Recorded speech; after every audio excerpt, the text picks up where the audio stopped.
This is Logan Blackwood, reporting for International Desk.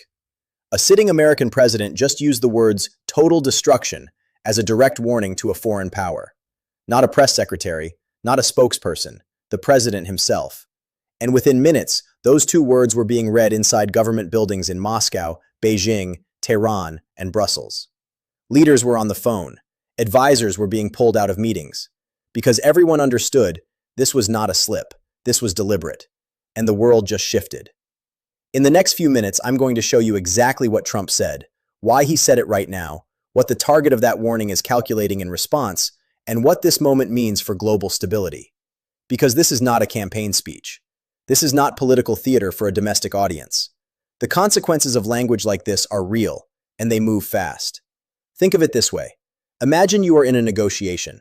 Both sides are tense. Neither is giving ground. And then one party leans across the table and says, quietly, calmly, with full eye contact, "If you push this, I will burn everything down." That changes the entire room, not because war just started, but because everyone now has to decide whether the person across the table means it. That recalculation, that pause, is exactly what is happening right now at the highest levels of global power. Here is what happened. During a high-stakes diplomatic moment, one that had been building for weeks, Trump went off script. He issued a direct warning, unprompted and unambiguous, stating that any escalation by the opposing party would be met with what he called total destruction. The statement was not buried in a policy document. It was not diplomatic language softened by lawyers. It was spoken plainly, in public, in front of cameras. And it was aimed at a specific adversary who has been testing American patience for months. The timing was not random. This came after a series of provocations that the previous administration had absorbed quietly.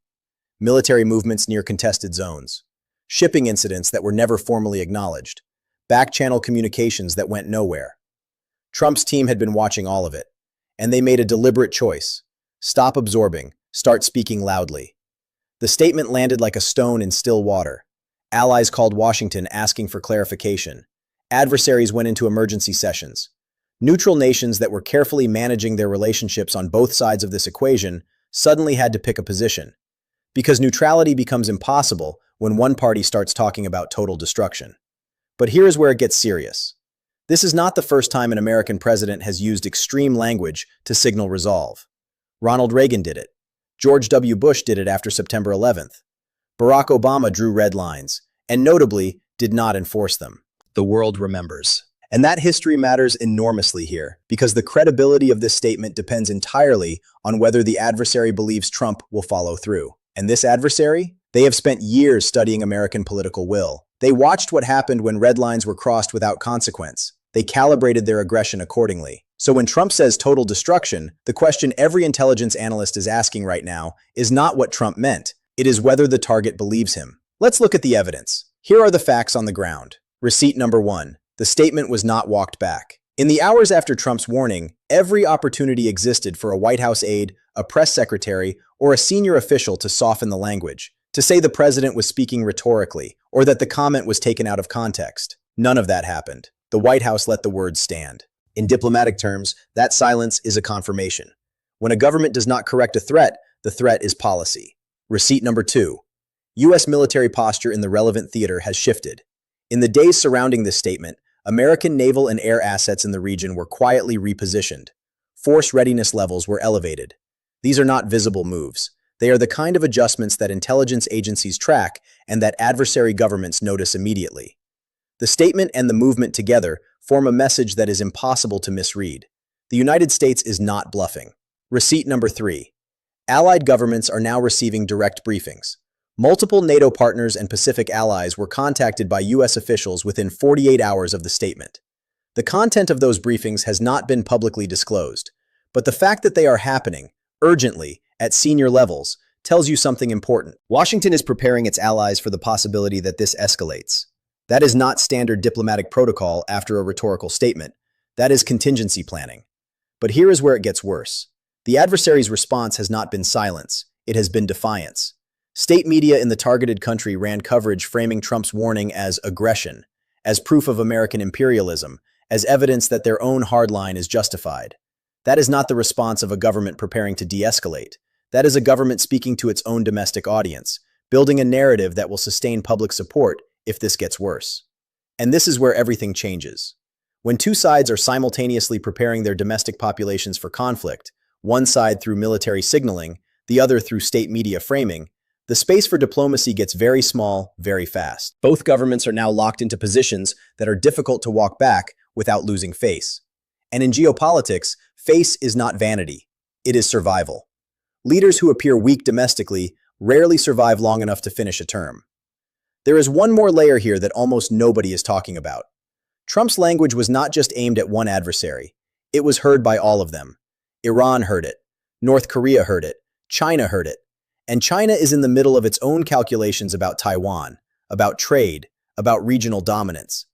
Every authoritarian government on Earth just received a data point about how the current American president responds to provocation. Some of them will be deterred. Some of them will probe to test whether the warning is real. And one of them will miscalculate. That is the nature of deterrence.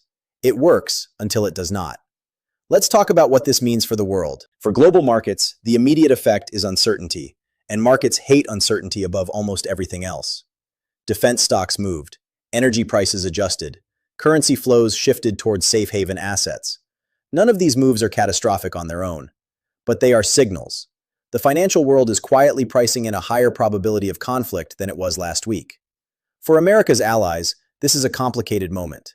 On one hand, they want American strength. They need it. European security, Indo-Pacific stability, Middle Eastern order, all of it rests on the credibility of American power. On the other hand, Trump's style of communication creates anxiety. Allies want to know, is this coordinated strategy or is this improvisation? Because the answer changes how they plan. For the adversary directly targeted, the decision tree is brutal. Back down and appear weak to your own people, potentially destabilizing your domestic position. Push forward and risk triggering exactly the escalation Trump is warning about. Or find a third path, a controlled, limited provocation designed to test the line without crossing it. That third option is the most dangerous one, because it is the one most likely to produce a miscalculation. For China and Russia, who are watching all of this from a careful distance, this moment is useful. Every hour the United States is consumed by this confrontation is an hour of reduced attention elsewhere. Beijing does not need to start a crisis while Washington is managing one. They just need to move quietly while the spotlight is somewhere else. That is strategic patience, and they have practiced it for decades. For the developing world, for the nations in Africa, South Asia, and Latin America that have no direct stake in this confrontation, the consequences arrive through the back door.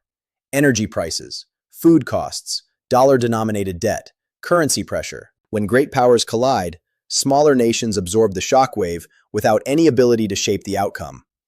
That asymmetry is one of the defining injustices of the modern world order. If this is connecting dots you haven't seen anywhere else, subscribe now. We cover the stories that move the world before the rest of the media catches up. Hit the bell. Because the next development in this story could come at any hour. Here is the bottom line. 2 words, total destruction, are now doing the work of entire policy documents. They are sitting in the minds of leaders and generals and intelligence chiefs across the globe. Some of them are afraid. Some of them are angry. Some of them are running calculations to figure out exactly how serious this is. What happens next depends on one thing above all others: whether the targeted adversary believes Trump will follow through, and whether they are willing to risk finding out. If they believe it, they step back. If they do not, or if they believe it but feel they cannot afford to appear to step back, then this gets very complicated very quickly. The history of modern conflict is full of moments where the language came before the action, where a single phrase was later remembered as the moment the clock started. We do not yet know if this is one of those moments, but we know this: the world is quieter than usual right now. The kind of quiet that comes just before something breaks. History will decide what these words meant, but right now, every major government on Earth is taking them seriously, and this might only be the beginning. This is Logan Blackwood for International Desk. Stay sharp.